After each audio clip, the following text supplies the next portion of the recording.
नमस्कार, मैं हूं दिव्या और आप देख रहे हैं आंखें न्यूज 24। आइए सबसे पहले नजर डालते हैं आज के मुख्य समाचारों पर। नमस्कार, मैं हूं दिव्या और आप देख रहे हैं आंखें न्यूज 24। जहानाबाद की नीट छात्रा का मामला भी ठंडा नहीं पड़ा है, लेकिन एक इसी तरह का मामला जो है वो औरंगाबाद की नीट की तैयारी कर रही छात्रा का भी सामने आया है, जिस पर अब सांसद पप्पू यादव ने परफेक्ट पीजी गर्ल्स हॉस्टल पहुंचकर पोस्ट प्रबंधक और प्रशासन पर गंभीर आरोप लगाए और उन्होंने यह भी कहा कि सदन का पहला मुद्दा वो यही उठाएंगे और इसके साथ ही वो हाई कोर्ट भी जाएंगे। और उन्होंने क्या कुछ कहा, सुनिए इस वीडियो में। इस सीसीटीवी फुटेज 2 से 3 महीना साल भर के अंदर जांच किया जाए कि 10 बजे के बाद 1 बजे तक 4 बजे सुबह तक गाड़ियां कहां से आती है, फॉर्च्यूनर, मर्सिडीज, इंडिवर, या ये गाड़ियां में फिर कौन जा रहा है और कहां जा रहा है, क्या दिक्कत है, इसको देखने में। एक 9 बजे के बाद बच्चियां कहां निकलती हैं, इसके पीछे कौन है। मैंने कई बार कहा कि लगभग पैसे वाले, लगभग लॉज का बेटा दलाल है, लगभग लॉज का मालिक दलाली करता है। मैंने कहा कि वो एनओसी नहीं मिला, छमाला बिल्डिंग, उस पर बुलडोजर, सम्राट बाबू गरीब पर तो बुलडोजर चल रहा है, उस पर बुलडोजर कब चलेगा। ये लॉजेज पर बुलडोजर आपके कब चलेंगे, जिसका कोई रजिस्ट्रेशन नहीं है, कोई निगरानी नहीं है। हम हाथ जोड़ करके सम्राट बाबू से मांगेंगे, आप भाई हैं हमारे और आपकी ही बच्ची है, बचा लीजिए। बच्ची डरी भी है, बच्ची डर के कारण पिता लेके चला न जाए। वह लॉज के खिलाफ बोलना नहीं चाहती है, क्योंकि इस कंट्री में निर्भया के बाद 67% घटना बढ़ी दिल्ली में। आप इसको समझिए। तो हम हर परिस्थिति में ये चाहते हैं कि दोनों जगह सरकार, सम्राट बाबू आपकी है, सीबीआई इंक्वायरी करा दिया, और जो औरंगाबाद की बेटी और परफेक्ट हॉस्टल में जो उसी दिन आत्महत्या किया गया, आप कह रहे हैं आत्महत्या कर लिया, बच्ची आत्महत्या क्यों कर रही है। 2 लड़के कैसे घुस गए पप्पू जी हॉस्टल में। मैं वही बात तो कह रहा हूँ कि इस हॉस्टल में 2 लड़के आना, कौन है वो 2 लड़के। मैं धन्यवाद दूंगा आपको और सारे चैनल को। मैं सरकार से पूछना चाहता हूं, पीएमसीएच पर आपका भरोसा क्यों उठ गया। 5,000 करोड़ रुपया लगा करके पीएमसीएच से भरोसा उठ गया। सारी चीजें उसमें है कि कोर्स हुआ, प्राइवेट पार्ट पर सूजन है, आपने उसको डिफाइन किया है कि प्रेशराइज किया गया है, जबरदस्ती करने का प्रयास हुआ है। आप ही लोग कह रहे हैं, हम तो कुछ नहीं बोल रहे हैं। हम तो सिर्फ इतना कह रहे हैं कि ना तो आप थाना प्रभारी को सस्पेंड कर रहे हैं, ना रिमांड ले रहे हैं, ना कपड़े का पता है, ना आप अस्पताल, वो हार्ट अस्पताल था वहां क्यों ले गए, राजश्री हॉस्पिटल में क्यों नहीं ले गए, कपड़े माँ बाप को क्यों नहीं दिए, कभी कुछ कभी कुछ कभी कुछ कभी कुछ। पप्पू जी कल हॉस्टल के बाहर जो रोशनी है वो बिना नंबर प्लेट वाली गाड़ी मैंने देखा पूरी मिटाने की कोशिश हो रही है।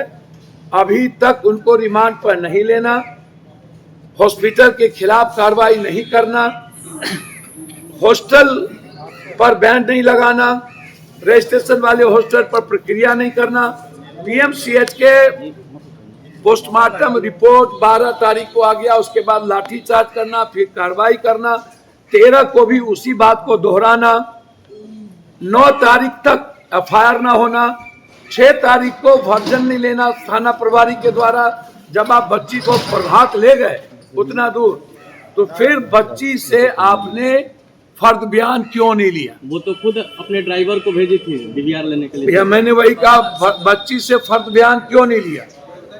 तो प्रमा फेसी में तो साफ दिखता है थाना प्रभारी इसमें इन्वॉल्व है, तो आपको सस्पेंड करने में क्या दिक्कत। और इतने बड़े हीनियस क्राइम में आप जो 12,000 की नौकरी करता था 100 करोड़ का हो गया, और 22 19 हॉस्टल है। तो ये जो परफेक्ट हॉस्टल है, जो औरंगाबाद की बच्ची के साथ जो हुआ, और 2 लड़के बाद में प्रवेश करके, हमें तो साफ मुझे तो साफ दिखता है कि वो दोनों लड़के उस बच्ची को मारते। मर्डर है। बिल्कुल मर्डर। नमस्कार, मैं हूं दिव्या और आप देख रहे हैं आंखें न्यूज 24। बिहार के उप मुख्यमंत्री विजय कुमार सिन्हा ने कहा कि राज्य के सभी नागरिकों को सम्मानपूर्ण आसान जीवन उपलब्ध कराने की डबल इंजन की प्रतिबद्धता को पारदर्शी राजस्व प्रशासन जोड़ते हुए माननीय मुख्यमंत्री जी के नेतृत्व में आज एक सराहनीय प्रयास हुआ है। अब राज्य में जमीन मापी के इच्छुक लोगों को मांग के आधार पर सटीक, समयबद्ध और पारदर्शी भूमि मापी सेवा हमारी सरकार उपलब्ध कराने जा रही है।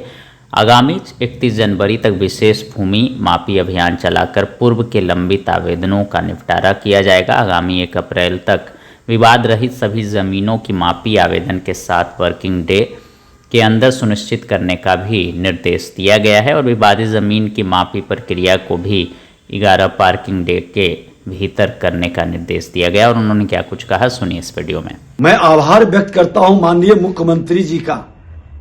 माननीय मुख्यमंत्री जी के नेतृत्व में जो सेवा का अवसर राजस्व भूमि सुधार विभाग के अंदर मिला और हमने हर जिले के अंदर एक अभियान शुरू किया, भूमि सुधार जन कल्याण संवाद। पदाधिकारियों के साथ बैठकर कई हमने समस्या के समाधान के निराकरण के लिए निर्णय लिए और आज उस निर्णय को मुख्यमंत्री जी के द्वारा ट्वीट कर करके हमारे विभाग को प्रोत्साहित करने का, जनता की समस्याओं को समाधान के लिए एक अच्छा संदेश देने का मैं हृदय से उनका आभार व्यक्त करते हैं, धन्यवाद देते हैं कि राजस्व भूमि सुधार विभाग के अंदर आज जमीन को लेकर के जितनी विवाद और जितनी समस्याएं हैं, आज जमीन के कारण न्यायालय पर भी मुकदमे का भारी बोझ है, सामाजिक सौहार्द बिगड़ता है, पारिवारिक तनाव बढ़ता है। ये सब समाधान के लिए आज इसकी जरूरत है और उनका इस तरह का ट्वीट करने से लोगों में संदेश जाएगा। मापी के द्वारा लोग अपने समस्या का समाधान करेंगे। जो विवादित मापी है उस पर भी हम लोग अप्रैल से विशेष नजर रखकर उसका समाधान। नमस्कार, मैं हूं दिव्या और आप देख रहे हैं आंखें न्यूज 24। बिहार के मुख्यमंत्री नीतीश कुमार मंगलवार को अपनी चल रही समृद्धि यात्रा के क्रम में गोपालगंज जिले के बरौली स्थित उच्चतर उत्क्रमित मध्य विद्यालय परिसर पहुंचे, जहां उन्होंने एक विशाल जनसभा को संबोधित किया। भीड़ में महिलाओं की उपस्थिति सबसे अधिक रही। लगभग 90% महिलाएं और मात्र 10% पुरुष मौजूद थे।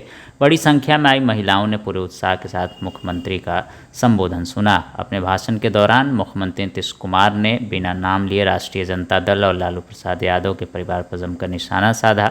उन्होंने कहा कि उन लोगों के शासनकाल में बिहार में कोई विकास कार्य नहीं हुआ, वहाँ सिर्फ परिवारवाद था। कभी खुद को तो कभी पत्नी को मुख्यमंत्री बनाकर राज किया जाता था। हमारे शासन में बिहार निरंतर विकास के रास्ते पर आगे बढ़ रहा है। और उन्होंने क्या कुछ कहा, सुनिए इस वीडियो में। जिनका रोजगार अच्छा चलेगा उन्हें 2 लाख रुपए तक की सहायता दी जाएगी।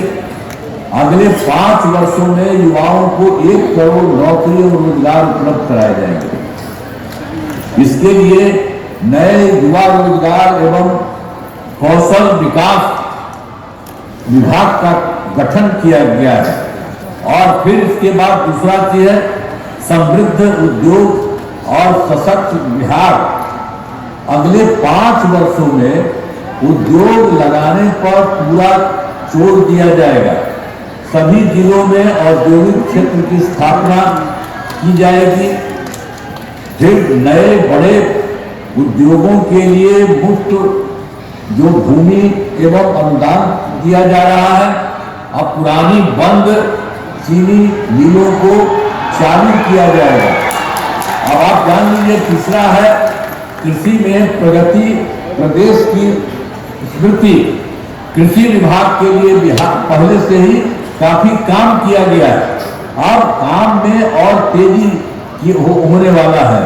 तो ये सब जो हम लोग इस साल के लिए शुरू किए, जो कि आपको बता दे रहे, एक नए बिहार विपणन प्रोत्साहन निगम की स्थापना की गई है। मखाना के उत्पादन को और बढ़ावा दिया जाएगा और डेयरी एवं मछली पालन पर विशेष जोर दिया जाएगा। और चौथा है उन्नत शिक्षा और उज्जवल भविष्य। राज्य की शिक्षा को बढ़ावा देने के लिए प्रत्येक प्रखंड में आदर्श विद्यालय एवं डिग्री कॉलेज खोला जाएगा। एक नए एजुकेशन सिटी का निर्माण कराया जाएगा। और पांचवा सुलभ स्वास्थ्य सुरक्षित जीवन माने स्वास्थ्य सेवाओं को और बेहतर करने के लिए जिला एवं प्रखंड के अस्पतालों को विशिष्ट चिकित्सा केंद्र बनाया जाएगा। और राज्य के प्रतिष्ठित निजी अस्पतालों की स्थापना के लिए और ये जो भी है प्रोत्साहन दिया जाएगा। और फिर सरकारी चिकित्सकों की निजी प्रैक्टिस पर रोक लगाने की नीति लाई जाएगी। और फिर छठा है मजबूत आधार आधुनिक विस्तार। आधारभूत संरचनाओं को बेहतर किया जाएगा, जिसमें सड़कों का शहरों का विकास एवं नए नियोजित शहरों की स्थापना की जाए। चौहान दुकान के इंजीनियरिंग कॉलेज एवं पॉलिटेक्निक संस्थान की स्थापना की गई है। महिला ITI एवं सभी अनुमंडलों में ITI की स्थापना की गई है। GNM संस्थान एवं पारा मेडिकल संस्थान की स्थापना की गई है। मेडिकल कॉलेज एवं अस्पताल का निर्माण कराया गया है। कर्पूरी ठाकुर छात्रावास और 3 आवासीय विद्यालयों का निर्माण कराया गया है। गोपालगंज जिले में कई पुलों एवं पथों का निर्माण कराया गया। गोपालगंज तथा जो है नौतन के बीच गंडक नदी पर बड़े पुल का निर्माण कराया गया और 70 घाट पुल एवं पथ का निर्माण कराया गया। और फिर नीलगंज भोरे पथ एवं अन्य पथों का चौड़ीकरण कराया जा रहा है। और फिर गोपालगंज जिले में बाढ़ से सुरक्षा हेतु तटबंध निर्माण एवं सिंचाई सुविधाओं का विकास, कटाव निरोधक कार्य कराया गया है। और पश्चिमी गंडक नहर प्रणाली का जीर्णोद्धार कराया गया। तो ये समाचारों में वक्त हो चला एक छोटे से अंतराल का। पटना में कई वर्षों से शिक्षा में अहम योगदान दे रहा है Gyansthali high school Alamganj Patna city, जहां 10वीं और 12वीं की बोर्ड परीक्षाओं में 100% अंक प्राप्त कर रहे हैं बच्चे। एक ऐसा स्कूल जहां न केवल होती है पढ़ाई बल्कि साथ ही साथ होती है कल्चरल एक्टिविटी, स्पोर्ट्स एक्टिविटी से जुड़े गेम्स, मैथ ओलंपियाड से लेकर साइंस ओलंपियाड, जहां बच्चों के लिए स्कूल कैंपस अत्याधुनिक सुविधाओं से लैस, छोटे बच्चों के लिए वाहन और ट्रांसपोर्ट की विशेष सुविधा। तो देर किस बात की, आज ही कराएं अपना नामांकन Gyansthali high school Alamganj Patna city में, जहां नामांकन की प्रक्रिया जारी है। संपर्क करें पुलिस चौकी Alamganj main road near Alamganj थाना पटना बिहार 800007। ब्रेक के बाद आपका फिर से स्वागत है। नमस्कार, मैं हूं दिव्या और आप देख रहे हैं आंखें न्यूज 24। नितिन नवीन के बीजेपी के राष्ट्रीय अध्यक्ष बनने की खबर से पटना में जश्न का माहौल है। बीजेपी कार्यकर्ताओं ने अबीर गुलाल और आतिशबाजी के साथ जश्न मनाया। नितिन नवीन के आवास और पार्टी कार्यालय में भी जश्न का माहौल है, जहां कार्यकर्ताओं ने मिठाइयां बांटी और एक दूसरे को बधाई दी। इस मौके पर प्रधानमंत्री नरेंद्र मोदी ने नितिन नवीन को बधाई दी और कहा कि वे उनके बॉस हैं। नितिन नवीन के राष्ट्रीय अध्यक्ष बनने को संगठन में नई पीढ़ी की शक्ति और युवा ऊर्जा की जीत के रूप में भी देखा जा रहा है। आज हमारे भारतीय जनता पार्टी के एक जमीनी कार्यकर्ता, एक समाज में जुड़ा हुआ कार्यकर्ता अगर राष्ट्रीय अध्यक्ष बन रहा है, इससे बड़ा खुशी हम लोग को नहीं हो सकता। माननीय प्रधानमंत्री माननीय अमित शाह जी को हम धन्यवाद देना चाहते पूरे बिहार की ओर से कि इतना बड़ा पोस्ट देकर माननीय नितिन नवीन को राष्ट्रीय अध्यक्ष दिल्ली के गद्दी पर बैठाने का काम किया है। बिहार गदगद है, बिहार की जनता गदगद है। आज लंगाटोली चौराहा पटना के लंगाटोली चौराहा पर हम लोग जश्न मनाने का काम कर रहे हैं और अबीर गुलाल पटाखा छोड़कर खुशी के माहौल है हम लोग के पूरे बिहार में, पूरे देश में जाहिर करने का काम किया। लंगाटोली चौराहा पर माननीय नितिन नवीन जी का अपना एक वैल्यू फेस का बना हुआ है।